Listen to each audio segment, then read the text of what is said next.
image. White House President Trump's bizarre suggestion that NBC's license be challenged over a news report he didn't like reflects a fundamental ignorance about how federal broadcast licensing works, not to mention a dangerous disregard for free speech, according to policy experts.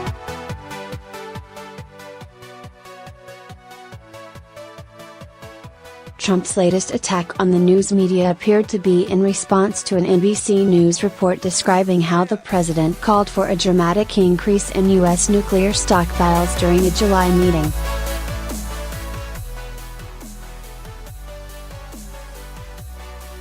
It was after that meeting, NBC reported, that Secretary of State Rex Tillerson called Trump a fucking moron.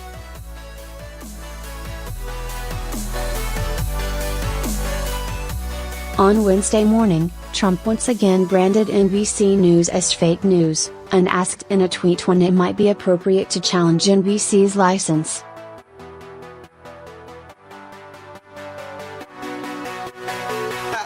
Harold Feld, senior vice president at DC-based digital rights group Public Knowledge, said that any attempt by a president to censor news reporting by seeking to yank a station's license would run afoul of the Communications Act and the First Amendment.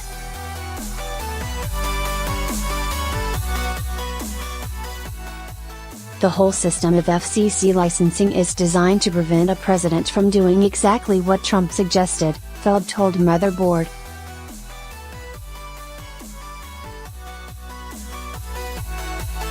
Congress structured the FCC licensing process specifically to prevent the president from threatening broadcasters or censoring their content.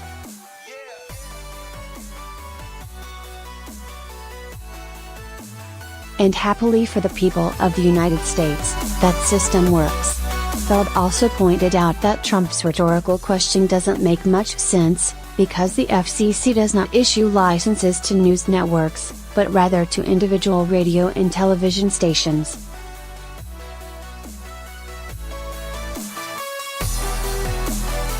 It's true that NBC's parent company, Comcast, owns and operates local NBC stations that hold FCC licenses, but the feds are prohibited from using their regulatory power to crack down on speech, with very few exceptions, such as obscenity, which the agency can address in response to complaints.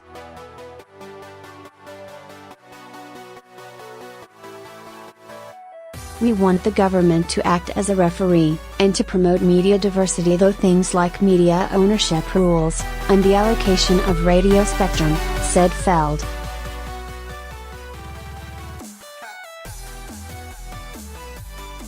But we don't want the FCC to regulate the content of the media. There are grounds for the FCC to revoke a station's license, but the standard for doing so is very high.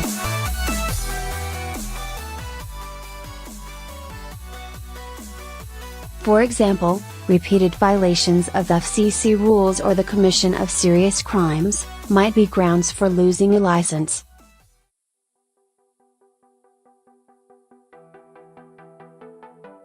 Feld said that it's theoretically possible to challenge a license holder for deliberately misinforming viewers in violation of the FCC's public interest mandate, but as a practical matter it's impossible because the standard is ridiculously high.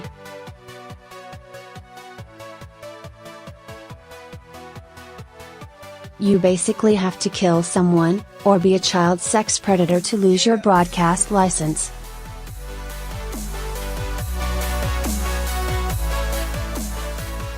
Feld cited the case of a California radio station that had its license terminated by the FCC after a woman died of water intoxication during a Hold Your Wii for a Wii contest, in which the station offered a Nintendo Wii video game system to the winner.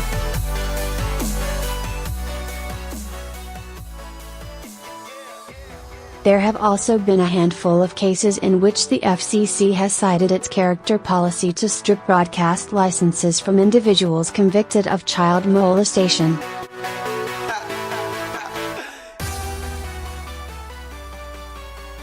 That's how high the standard is, said Feld.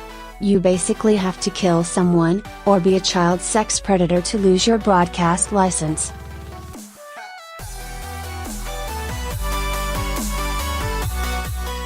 Trump's ignorance about tech and telecom policy issues has been well documented, but his incessant attacks on news organizations and apparent contempt for free speech is even more alarming.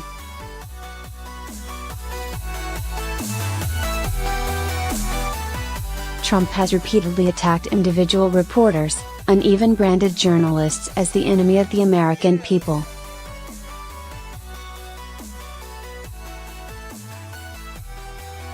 Now, Trump is suggesting that the government punish news organizations for reports he doesn't like.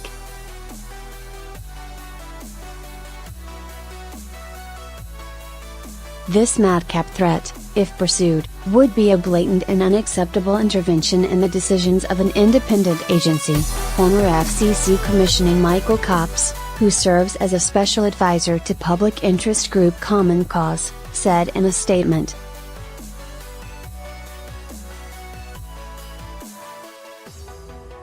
The law does not countenance such interference. President Trump might be happier as emperor, but I think the American people would strip him of his clothes on this issue.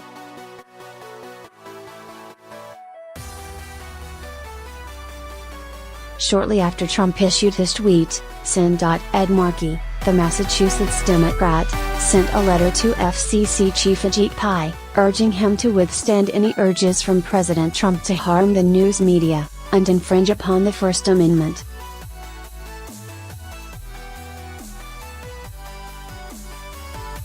It is inappropriate for the president to propose challenging broadcasters' licenses, because he disagrees with their coverage, Markey wrote.